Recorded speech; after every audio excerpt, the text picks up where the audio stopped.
Hello student, good afternoon. आज हम discuss करेंगे next application of ampere circular law. तो नेक्स्ट एप्लीकेशन है हमारे पास एम्पियर सर्कुलर लॉ की। वो क्या है कि magnetic field due to a current through a very long circular cylinder.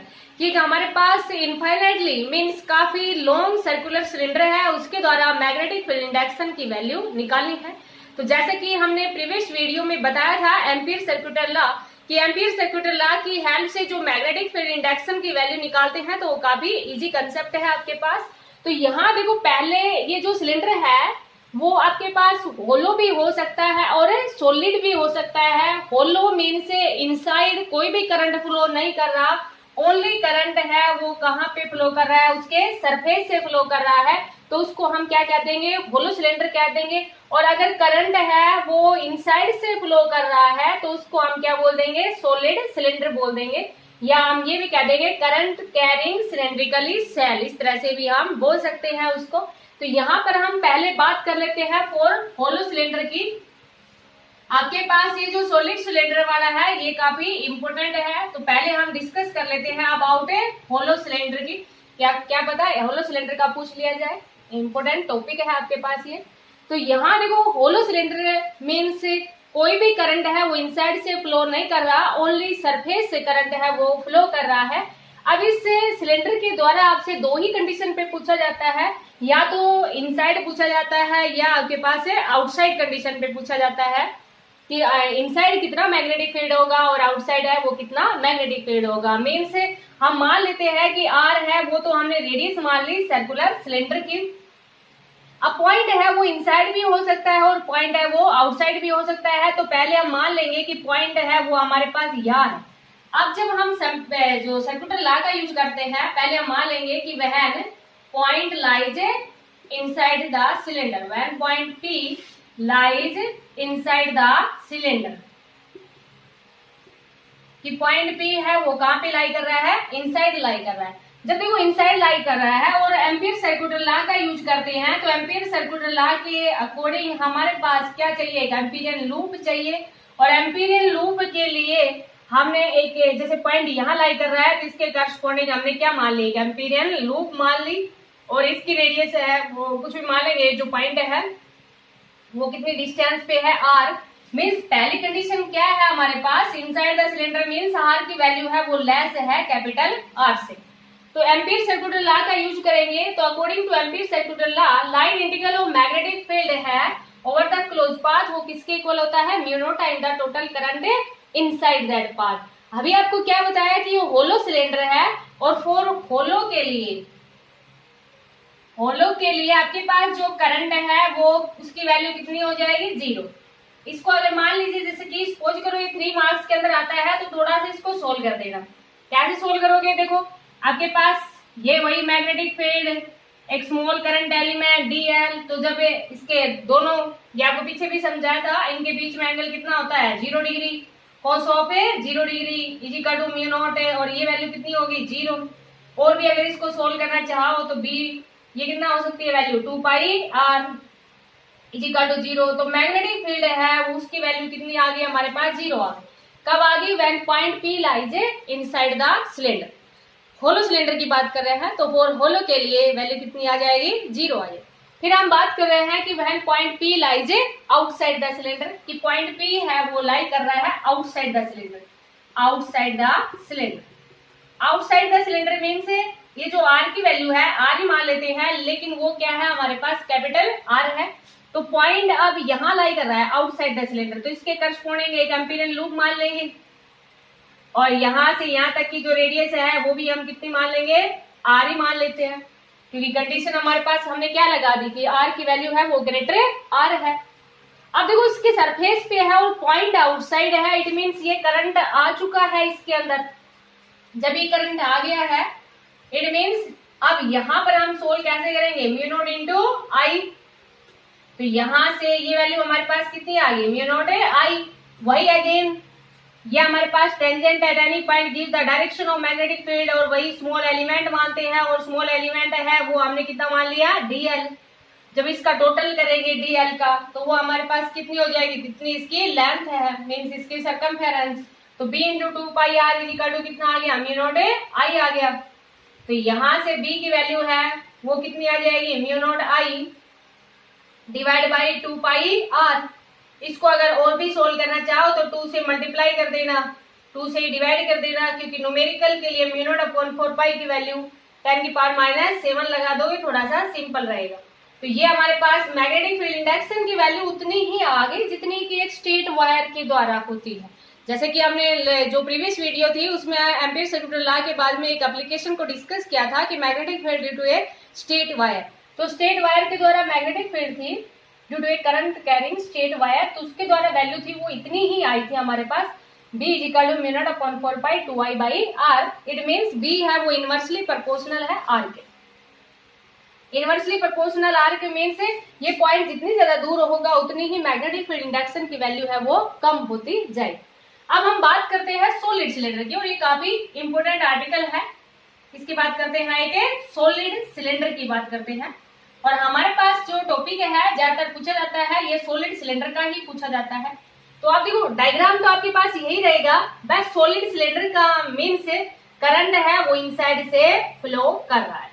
अब देखो बेटा, अब अगेन हम पहले मान लेते हैं, यही कंडीशन ले लेते हैं कि when point P lies outside the cylinder. Diagram आपके पास बिल्कुल सेम यही रहेगा, बस ओनली जो डिफरेंस रहेगा वो हमारे पास क्या रहेगा कि करंट है वो इनसाइड से फ्लो कर रहा है, मीन्स सॉलिड है आपके पास, करंट है वो कंप्लीटली में अंदर से भी फ्लो कर रहा है, और जो टोटल करंट फ्लो कर रहा है अंदर से वो हमारे पास कितना है, आई है। तो जैसे कि इस पार्ट का निकालेंगे ना हम, इनसाइड का निकालेंगे तो उसकी वैल्यू हमारे पास कम हो जाएगी, क्योंकि इसमें कंप्लीट में फ्लो कर रहा है। जब पॉइंट आउटसाइड लेंगे तो ये सारा पोर्शन आ जाएगा। थोड़ा सा समझना बेटा बस इसको। जैसे कि फर्स्ट हमने क्या कह दिया कि when point P lies outside the cylinder, जो point P lies outside the cylinder, diagram समझ आ गया होगा आपको। वही condition R is greater R according to Ampere circular law B dot dl। अभी जो वैल्यू निकाली थी वही वैल्यू है, B dot dl is equal to mu naught I। तो यहां से B dl एंगल कितना आ जाएगा, cos of 0 degree is equal to mu naught I। तो यहां से हमारे पास कितना आ गया, b into two pi r, cos 0 की वैल्यू 1 म्यू नॉट I। तो b की वैल्यू कितनी आ गई, mu naught I divide by 2 pi r। Means यहां से हम क्या कह देंगे कि b है वो इनवर्सली प्रोपोर्शनल आ गया r के, कब, when point P lies outside the cylinder. समझ में आ गया होगा बेटा। अब थोड़ा सा समझना आपके पास, देखो when point P lies inside the cylinder. अब ये चीज आपको ध्यान रखनी है, जब इनसाइड द सिलेंडर है तो हमारे पास जब होलो सिलेंडर होगा तो करंट की वैल्यू कितनी, मैग्नेटिक फील्ड इंडक्शन की वैल्यू कितनी हो जाएगी, 0, जो कि आपके पास बुक में आर्टिकल 1 में दे रखे हैं, दोनों वहीं पर कंडीशन लगा रखी है। तो ये आप ध्यान रखना, होलो सिलेंडर के लिए मैग्नेटिक फील्ड इंडक्शन की वैल्यू है वो 0 आ जाएगी, और सॉलिड सिलेंडर के लिए अभी हम निकालेंगे। तो देखो बेटा ये समझ में आ गया होगा यहाँ तक आपको। तो according to Ampere circular law, अब जो R की वैल्यू है वो हमारे पास क्या है, लेस R है। पॉइंट कहाँ लाई कर रहा है, इनसाइड लाई कर रहा है, मीन्स ये R छोटा है इस कैपिटल R से। अब देखो यहाँ पर जब हम आउटसाइड द पॉइंट ले रहे थे तो टोटल करंट था वो इंक्लूड हो रहा था जब आउटसाइड की बात कर रहे थे। अब हम इतने पार्ट की बात कर रहे हैं, इतने पोर्शन की बात कर रहे हैं, तो अब करंट की वैल्यू है वो हमारे पास कम हो गई ना, मीन्स एक कम हिस्सा हो गया। ये मत समझना कि करंट है वो दोनों के अंदर इंक्लूड है, मीन्स कंप्लीटली के अंदर से करंट फ्लो कर रहा है। देखो ये बड़ा हिस्सा तो इसमें काउंट होगा ही नहीं, ये इधर वाला हिस्सा काउंट नहीं होगा, इसमें तो ओनली इतना इतना हिस्सा ही तो काउंट होगा जितना हम उसकी रेडियस ले रहे हैं। मीन्स वो डिपेंड करेगा, जितनी ज्यादा हम रेडियस लेंगे उतना ही ज्यादा करंट है वो फ्लो करेगा। तो यहाँ देखो हमारे पास B dot dl is equal to, इसको हम क्या मान लेते हैं, म्यू नॉट I डैश मान लेते हैं। दूसरा यहाँ पर अगर मान लीजिए कोई भी न्यूमेरिकल है उसमें हमारे पास रिलेटिव परमिएबिलिटी दे रखी हो, relative permeability means mu by mu naught है वो हमारे पास कितना होता है, म्यू R होता है। अगर किसी न्यूमेरिकल में रिलेटिव परमिएबिलिटी दे रखी है, मीन्स हम मीडियम की बात कर रहे हैं, तो ध्यान रखना बेटा इसकी जगह हम कितना पुट कर देंगे, फिर म्यू I पुट कर देंगे। मीन्स इस म्यू की जगह हम वैल्यू लगा देंगे, क्या लगा देंगे, जब रिलेटिव परमिएबिलिटी दे रखी है तो हम ये फॉर्मूला लगा देंगे। अभी आपको बता रहे हैं कि कहां पर आपको ये यूज करना है। जब रिलेटिव परमेबिलिटी दे दी तो ध्यान रखना, जब रिलेटिव परमेबिलिटी दे रखी है और हमारे पास कोई भी न्यूमेरिकल है, पहले आप सिंपल का कर लो फिर रिलेटिव परमेबिलिटी का करते हैं। तो पहले तो आप इसकी जगह कितना पुट कर लोगे, म्यू नॉट ही पुट कर लोगे। इतना समझ में आया, आ गया होगा समझ में। अब देखो ये जो करंट की वैल्यू है ये कितनी है हमारे पास, टोटल करंट का एक हिस्सा है। कितना हिस्सा है, यहाँ ये जो सर्कुलर शेप का है तो एरिया कितना हो जाएगा पाई आर स्क्वायर, और कितना हिस्सा है ये पाई आर स्क्वायर। मीन्स देखो अगर ये वैल्यू ज्यादा होगी तो ये करंट की वैल्यू भी ज्यादा हो जाएगी, मीन ज्यादा हिस्सा काउंट हो गया। टोटल हमारे पास रेडियस कितनी है पाई आर स्क्वायर, उसका एक हिस्सा है ये हमारे पास I divide by pi are square into pi are square. मान लीजिए जैसे कि यहाँ तक ले लें हम, इसकी जगह भी पाई आर स्क्वायर आ जाएगा, तो देखो पूरा ही करंट काउंट हो गया ना। समझ में आ गया नहीं आया बेटा, देखो I divide by pi are square, इसको यहाँ ना लेके यहाँ कंप्लीटली ले लेते हैं। देखो इतना ले लेते हैं, जैसे सपोज करो यहाँ तक ले लिया तो इसको हम ये लिख देंगे ना फिर, तो ये पाई आर स्क्वायर से पाई आर स्क्वायर कैंसिल हो गया, मीन्स इस करंट की वैल्यू इतनी होगी जितना की टोटल करंट है, क्योंकि सारा ही तो पार्ट आ गया, ये तो एक हिस्सा है ना इसका, तो ये वैल्यू कितनी आ जाएगी, एक पार्ट हो गया I divide by pi are square into pi are square. अब देखो ये हमारे पास अगेन वही B D L same direction में tangent and any point give the direction of magnetic field induction, तो B D L cos of 0 degree is equal to mu naught I dash.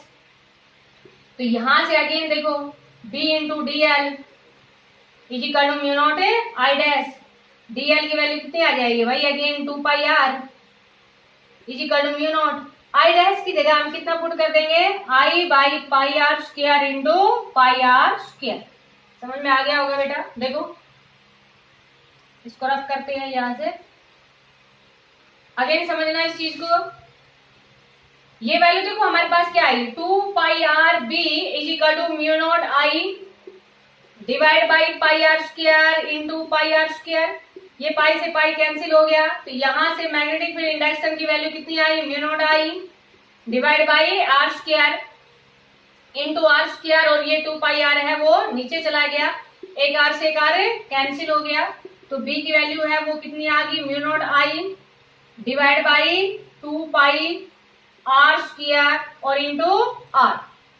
अब आपको देखो क्या बताया कि जैसे कि मान लीजिए हमारे पास किसी न्यूमेरिकल में रिलेटिव परमेबिलिटी नहीं दे रखा, तो आप फॉर्मूला ये पुट करेंगे बेटा। जैसे कि मान लीजिए कोई भी न्यूमेरिकल दे रखा है, एक सॉलिड सिलेंडर दे दिया जाए, देखो इसको थोड़ा सा और सोल्व कर लेंगे, थोड़ा सा समझना है आपको न्यूमेरिकल के कंसेप्ट से, थोड़ा सा और सोल्व क्या कर लेंगे, इसको 2 से मल्टीप्लाई कर देंगे, 2 से ही डिवाइड कर देंगे, ताकि देखो ये थोड़ा और सिंपल बन जाएगा। म्यू नॉट अपॉन 4 पाई की वैल्यू हमारे पास कितनी होती है 10 की पावर -7 होती है, तो थोड़ा सा ये सिंपल हो जाएगा क्योंकि डायरेक्ट वैल्यू हम पुट कर देंगे। जैसे कि मान लीजिए, देखो कहने का मतलब क्या है कि अगर मान लीजिए कोई न्यूमेरिकल आपके पास दे रखा है, किस टाइप से न्यूमेरिकल दे दिया, जैसे कि सपोज करो आपके पास ये कह दिया कि एक सॉलिड सिलेंडर है, let us consider a solid cylinder,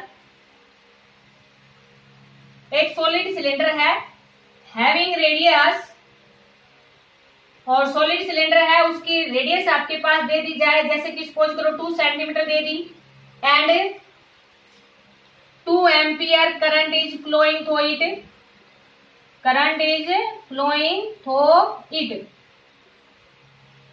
2 ampere current है वो फ्लो कर रहा है। Then find magnetic field induction या मैग्नेटिक फील्ड इंटेंसिटी, या हम सीधा लिख देते हैं, then find B at a distance of 2 centimetre, ये भी सिंपल सा ले लो। समझ में आया बेटा? देखो आपके पास न्यूमेरिकल इस तरह से पूछा जाता है इसमें कि let us consider a solid cylinder, एक सॉलिड सिलेंडर कह देंगे हैविंग रेडियस, जिसकी रेडियस आपके पास कितनी है 2 सेंटीमीटर, या इसकी रेडियस को थोड़ा सा और ज्यादा ले लो, सॉलिड सिलेंडर है उसकी रेडियस को 4 सेंटीमीटर ले लो, नहीं तो दोनों 2 हो जाएंगे ना, या इसको 3 सेंटीमीटर ले लेना, कि एक सॉलिड सिलेंडर है having radius 3 centimetre and current 2 ampere is flowing through it, find the magnetic field induction at a point of 2 centimetre. समझ में आया बेटा? ये रेडियस तो 3 सेंटीमीटर है और मैग्नेटिक फील्ड इंडक्शन की वैल्यू 2 सेंटीमीटर पे निकालनी है। इट मीन्स आर की वैल्यू है वो कैपिटल आर से कम है, it means point is lies inside. और पॉइंट जब इनसाइड लाई कर रहा है तो आपको फॉर्मूला ये बताया, ये फॉर्मूला आपको कब लगाना है, जब आपके पास रिलेटिव परमेबिलिटी नहीं दे रखी। जैसे आप कहोगे कि रिलेटिव परमेबिलिटी दे रखी है तो हम कौन सा फॉर्मूला यूज करें, तो वो अभी आपको समझाते हैं। अगर रिलेटिव परमेबिलिटी नहीं दे रखी तो आप ये फॉर्मूला यूज करोगे। और अगर आपके पास आर्टिकल आता है तो यहाँ म्यू नॉट की बजाय आपको म्यू ही लेना है, वो भी आपको समझाते हैं। अभी देखो ये इसको रफ कर देते हैं बेटा, समझ में आ गया होगा डायग्राम। देखो अभी यहाँ पर कैसे सोल्व करेंगे इस न्यूमेरिकल को। मैग्नेटिक फील्ड इंडक्शन की वैल्यू निकालनी है, म्यू नॉट अपॉन 4 पाई की वैल्यू तो 10 की पावर -7 लगा दोगे। करंट कितना है फ्लो कर रहा है 2 एम्पियर। कितनी डिस्टेंस पे निकालना है 2 सेंटीमीटर पे निकालना है, मीटर में कन्वर्ट कर दोगे क्योंकि टेस्ला में वैल्यू है।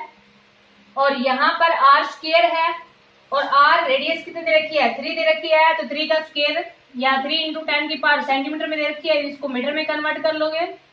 तो यहां से वैल्यू कितनी आ गई हमारे पास 2 2 जा 4 2 जा 8 मल्टीप्लाई 10 की पावर -7 और 10 की पावर -2 10 की पावर -9 3 3 जा 9 इंटू 10 की पावर -4। इसको आप सोल्व कर लोगे, थोड़ा सा इसको सोल्व करोगे तो देखो 8 मल्टीप्लाई 10 की पावर -9 ये ऊपर जाएगा, 10 की पावर -4 में जाएगा ना, सॉरी +4 में जाएगा, +4 में जाएगा तो ऊपर कितना आ जाएगा 10 की पावर -5 डिवाइड बाई 9। और इसको आगे आप सोल्व कर लोगे तो ये हमारे पास क्या आ जाएगी, मैग्नेटिक फील्ड इंडक्शन की वैल्यू आ जाएगी। ये मैग्नेटिक फील्ड इंडक्शन की वैल्यू आपके पास कब आएगी, when point P lies inside. जब पॉइंट P है वो कहाँ पे लाई कर रहा है, इनसाइड लाई कर रहा है, मीन्स इस तरह की कंडीशन दे रखी। अगर ये आपके पास आर्टिकल ही आता है तो देखो बेटा आप कैसे सोल्व करोगे। तो फिर आपको यहाँ पर ये जो वैल्यू है समझ में आ गई होगी। तो यहाँ हम अंदर की बात कर रहे हैं ना, तो अंदर के लिए हम यहाँ पर क्या यूज कर लेंगे, म्यू यूज कर लेंगे। समझ में आ गया बेटा। मीन्स यहाँ पर हमारे पास जब न्यूमेरिकल में रिलेटिव परमेबिलिटी दे रखी है तो इस म्यू की जगह हम क्या पुट कर लेंगे, mu r mu naught put कर लेंगे। तो ये वैल्यू हमारे पास कितनी आ जाएगी, म्यू की जगह कितना लगा देंगे, mu r mu naught divide by 2 pi I r divide by are square. Means magnetic field induction की जो वैल्यू है, और भी इसको सोल्व करना चाहो तो 2 से मल्टीप्लाई कर देना, 2 से ही डिवाइड कर देना, डिवाइड बाई आर स्क्वायर। तो आपको इस तरह से करना है, ये आर्टिकल समझ में आ गया होगा। मैग्नेटिक फील्ड इंडक्शन की वैल्यू निकालना due to a solid cylinder. एक सॉलिड सिलेंडर के द्वारा मैग्नेटिक फील्ड इंडक्शन की वैल्यू निकालनी है, तो आपको इस तरह से सोल्व करना है। मीन्स यहां से क्या आ गया, B is directly proportional to R। ये B है वो डायरेक्टली प्रोपोर्शनल है स्मॉल r के, और जो पॉइंट आपके पास आउटसाइड लाई कर रहा था तो B था वो इनवर्सली प्रोपोर्शनल टू R था। इसको दोबारा से रिप्ले कर लेना अच्छी तरह से, फिर समझ लेना, काफी इंपोर्टेंट आर्टिकल है। अब हम ग्राफ की बात करते हैं।